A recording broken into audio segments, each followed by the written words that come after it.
Do a little happy dance. I can't dance. I have no rhythm. I don't care in this case. Oh yeah. Hello beautiful people, welcome back to my channel. So today I have something that I am really excited to share with you all, and it is the top 10 misconceptions of visual impairment part 2. Yes ladies and gentlemen, you heard right, it is back. Now if you remember a while ago last year I did a video called the top 10 misconceptions of visual impairment, and it was so popular I thought I would do a sequel to that because you guys loved it so much. I felt ashamed to stop it there because I have more things to talk about, so why not share them with you all and see if you guys can relate to them and if it can help you feel that you're not alone in this case. So that's what I'm going to do today, so let's get started. Are you excited? Because I'm excited. Can you tell I'm excited? Because I'm really excited. Yeah! Woo! So excited! Yeah! So I just want to throw out a little disclaimer before I begin, like I did in the last one. I don't mean to offend anybody, I don't want to patronise anyone, I don't want to make anyone feel negative if they've done one of these kind of things before. I am just trying to enlighten and culture people about sight loss, and I just want to make people aware of sight loss and the things that you maybe shouldn't do or kind of how to approach it.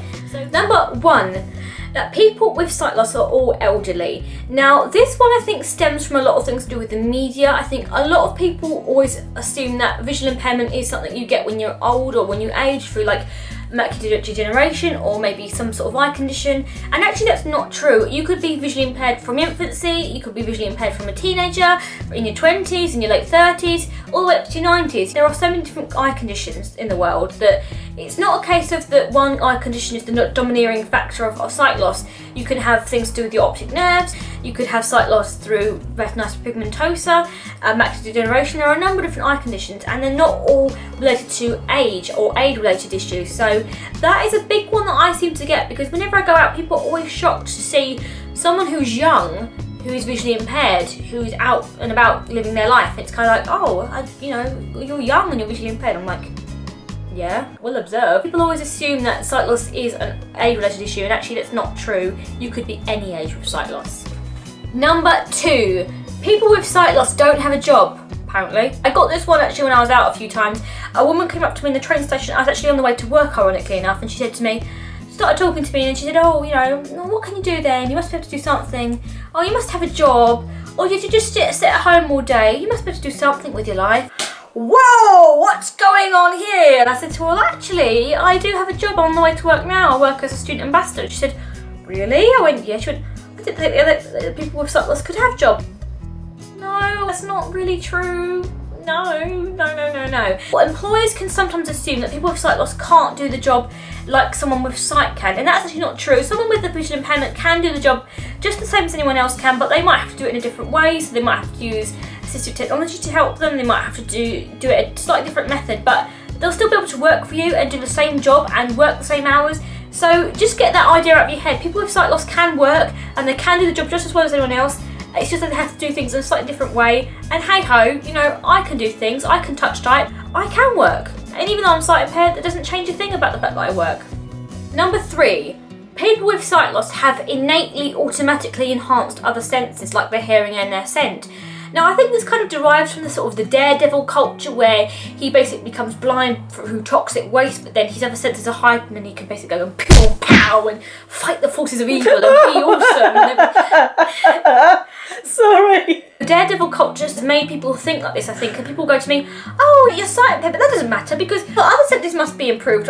You know, there's a difference between using your senses more like I do because I'm visually impaired and having innately improved senses, okay?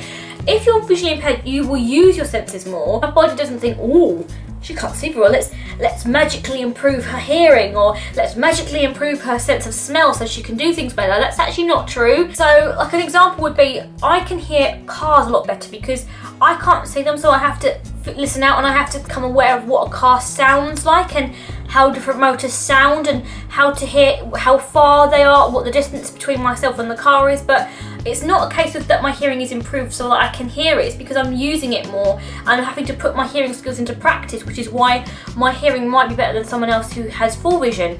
But it doesn't become innately improved just because I've lost my sight. That's actually not true. It's just a case that people with sight impairments do use their hearing or their scent a lot more, and that's why they're able to distinguish sounds or smells easier because they're using it and they have to try and compensate for their sight loss, but their body doesn't do that for them. They have to do the work for themselves. Number 4, Apparently, people with sight loss need to be wheeled around in a wheelchair when they go to an airport. Now, I've personally never had this before, luckily enough, because I've never actually been on abroad with my guide dog or just on my own with a sight impairment.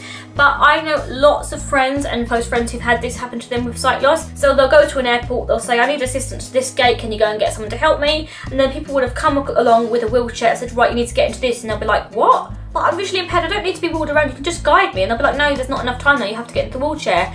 And actually try and force them to get into the wheelchair. People obviously need to have more training if they're not aware that sight loss means that they need to be guided, just the same as people who have mobility issues might need to be taken around in a wheelchair, because every disability has different requirements. That's why we have something called accessibility in place, because everyone has to have different things to help them access services, and not disability is the same. So it's like people who see someone with a sight impairment or hearing impairment or mobility impairment or an amputee, they automatically think, oh, it's the same thing because they're this way or they need this certain thing. These people can't compartmentalise that actually this person probably needs to be helped around for us to show them where things are. This person might need someone to help them with sign language. This person might need someone to help them with their luggage. But they can't think outside the box. It's like no one's ever taught them to actually think about disability in a more pragmatic way. And it's kind of like, where did you learn about accessibility, mate? Where did you learn to help people with disabilities?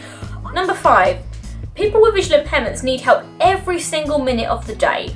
Now, let me first get something straight, okay? People who are the general public who come up to help someone with a visual impairment or any other disability, that's actually a really kind and nice and helpful thing to do. And I don't want to try and dispute that, because it is really nice that people from the public come and help people with disabilities if they look like they're struggling. It's one thing to help someone and ask them if they need help, but it's another thing to just literally just chase them around a supermarket saying, do you need help? Do you need help? Or when they're walking around, to grab them by the arm and say, oh, well, let me take you to this place. And it's like, I don't actually want to go there. Like, I want to go somewhere different. It was really funny. I was on the tube the other day. I was sitting there with my earphones in, and I sort of knew how many stops it was going to be until mine. So I was basically had it on a timer, so I knew when to get my earphones out so I could listen for my stop. And the stop before mine was the Royal National Institute of Blind People. And even though I do go there sometimes, I wasn't going there that day. I was going to work. And someone said to me, tapped me on the shoulder, said, excuse me, love, this is your stop. I'm like, what, is it Euston Square? He said, no, it's the RNIB, you need to get off now. I don't, like, I can, I thank you, but it's my next stop actually. Like, oh, okay. I was like, are you joking? No, I'm not joking. Someone actually did say that to me. I thought that I was getting off there. Sometimes I have this thing that I walk around with, which is called a trekker brace, and it's basically like a piece of assistive technology that I use to help me to track the roads and to know where I'm going. And I have it held up to me so I can listen to the directions, because it's quite noisy being in London, so I can hear what it's saying. Or some people with sight loss might have to count steps to know where they're going. And with the best will of the world, I know they're trying to be nothing but helpful, but a person will come up to me, go grab me by the arm and say, oh no, let's go, you need to go this way, or oh, I think I can help you. I didn't need that person's help. You know, if they'd have asked me, that's one thing, I could say, oh no, thank you, I'm fine on my own. But what they've basically done, if they've really disconcerted me and I've lost track of where I'm going and the directions, and basically the trekker brace is going all haywire, going, oh, you know, you need to go this way, and I'm kind of like, what's going on here? And I know they're trying to be helpful, but actually sometimes it's more of a hindrance than a help. So if you go up to someone with a visual impairment and ask them, do you need help? They say no, just take that as the final answer. They don't need any help. If they did need help, they'd come and ask you. If they don't need any help, you can go on, get on with your business, but please, please, please, please don't presume they need help all the time, because you might actually be doing more hindrance than help. Number 6, people with sight impairments apparently get offended at the word see. People say it to me sometimes, I go, oh, I'm sorry, I shouldn't say see, should I? No, you can say see, it's fine. I don't know why people think that automatically, because someone's got limited vision, that, oh, we can't say the word see. Oh no, bad word. You can say it, I don't care. It's a term of phrase, like you say, oh, did you watch that show on Netflix last night? You say that as just a general thing. You don't mean like watching it with your peepers. You just mean, did you like, was you like engaging in the show? Was you actually tuning in to see it and to have a watch? You don't have to think, because someone is visually impaired, you can't say anything to do with sight, anything to do with visual aspects, you can say it. You're not going to offend anyone. And number 7, all people with sight impairments are apparently moany and miserable. I've had people come up to me in supermarkets and say, oh hi, how are you? Do you need some help? And I'm like, oh no, thank you, that's really kind of you, but I'm okay today. They'll go, oh, you're really polite. I've met some people with visual impairments and they're really actually quite moany. Oh, I don't actually know how to answer that. And what I want to say is that people with visual impairments, that is not the only defining thing about them that makes them the way they are, because they always assume that someone with visual impairment who's miserable or might be having a bad day is because of their sight loss. Actually, people with visual impairments do have lives, they do have families, they do have jobs, they do have pets, they do have this, they do have that, and they could be miserable because it's the time of the month if they're a woman. It could be miserable because they've lost their family member. They could be miserable just because they've just been told that their partner wants to break up with them because they've gone and met another woman in Barbados. It's not always to do with their visual impairment that they're having a bad day, so don't always presume that everyone with a visual impairment are miserable because they have sight impairment. They just might be feeling a bit ticked off today, and there's nothing wrong with that. We're all human. Not everybody's like that. Don't generalise. I've met a lot of people with visual impairments and they're all really friendly, they're all chirpy, very upbeat, very content in their lot, and it's something that I think people always assume that when they met one person with a disability, they tar everybody with the same brush and they think everybody's the same. Everybody in that group of people is exactly the same, and that's just not true. If you see someone with a visual impairment and they look a bit miserable, just think they might be having a bad day. No. Number 8. Being sight impaired is actually the worst thing in the world. People have come up to me and said this before, like, oh, it must be so terrible, I can't imagine how it must be. Oh, to lose your eyesight is a fate worse than death, or to lose your eyesight is the worst thing ever, I can't imagine anything more worse. That's really not a helpful attitude, because what you have to remember is that you could lose your sight one day, you could wake up in the morning and have lost your vision, and if you think like that, if you put yourself into that frame of mind, you're really going to sort of limit your options and to limit yourself and to sort of really debilitate yourself if you do ever lose your sight. You know, obviously I hope you don't, but if you do, then think how you've thought about sight loss for the last however many years, and then you lose your sight as well. You're just going to put yourself into a really bad mind frame, and you're just going to really not have a good outlook on losing your sight and disability in general. Sight loss isn't the worst thing in the world. I mean, I'm not going to lie and say it's the best thing. It can be difficult, it can be not very nice sometimes, but it's not the worst thing in the world. It's a case of living with it and learning to cope with it and learning to adjust to it and learning to accept it. And when you do that, when you have everything in place you need, actually you might find that sight loss is actually okay. Like, I'm genuinely, I am okay about my sight impairment. I am okay that the fact I'm visually impaired. It doesn't matter to me anymore. So if you ever think about sight loss as the worst thing in the world, just think, actually, sight impaired people do have a good life, just the same as everyone else. Just that they can't see things very well. It doesn't change the fact that they can still have fun and go for a drink and, you know, have a little party and have a job and go to college and university. You can still do things that's exactly the same as everyone else, but you just do it in a different way. If I did think like that, I wouldn't get out of bed every morning, so what's the point thinking that sight loss is the worst thing in the world? Because it could really change your outlook and you could really end up hindering the way you think about life and not living life to the full, which you are fully entitled to. Number 9. That everybody with sight loss must want their sight back. I get this a lot. Some people say to me, oh, you must want your sight back, or maybe one day they'll think of a cure for it, or oh, never mind, maybe one day they'll think of something to...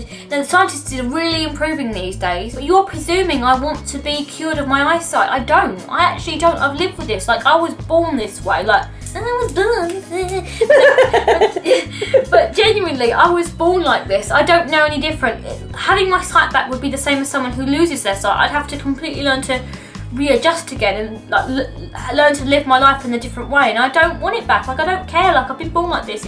It doesn't bother me. Like, I don't know any difference. It's not an issue. But of course, I understand if there are people who with sight loss who do want their sight back, who's maybe lost it. That's completely understandable, and no one's going to judge you for that. But equally, people with sight impairments who maybe say, actually, no, I'm fine being the way I am, it doesn't bother me, that's okay too, because we're all allowed to feel how we want to feel, and if we're okay about the way we are as a person, then that's not an issue, that's not a big deal. So if someone says to you, actually, I don't want my sight back, don't be like, oh, you're crazy. Just be like, well, actually, you know, that's cool. You know, you're happy with the way you are, and you're content, and you're able to manage with your life, then I'm happy for you. And just think like that, because that's just honestly the best way to think about sight loss. Happy thoughts.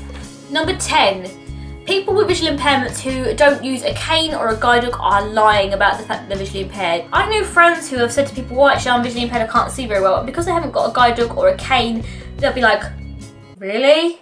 Are you having me on? Or they'll be like, what? If people with visual impairments don't always need a cane or a guide dog or this or that to help them get along. They might have a condition that basically affects their central vision, but they can still see around them, so they can still see for steps and things, so they might be able to mobilise perfectly independently on a tube. But then when it comes to reading the tube map and I say to someone, can you help me, I can't see it, they'll be like, but you've just walked down the stairs on your own. Sight loss is completely, it's very varied. There's a huge spectrum of different cases of sight loss, and someone with visual impairment might have to use a guide dog, but they could read a book. But equally, someone who can't read a book might not need a guide dog. So I'm actually just going to tell you about a little example of this. And actually, funny enough, I did actually have my guide dog with me, so I don't know why the person felt the need to say this, but I was in Sainsbury's in the sandwich aisle with my two best friends, Matt and Alice, as you do. We were just chatting about getting a sandwich and just, you know, chatting in general. I look up and there's this guy staring at me for about 2 minutes, and he goes,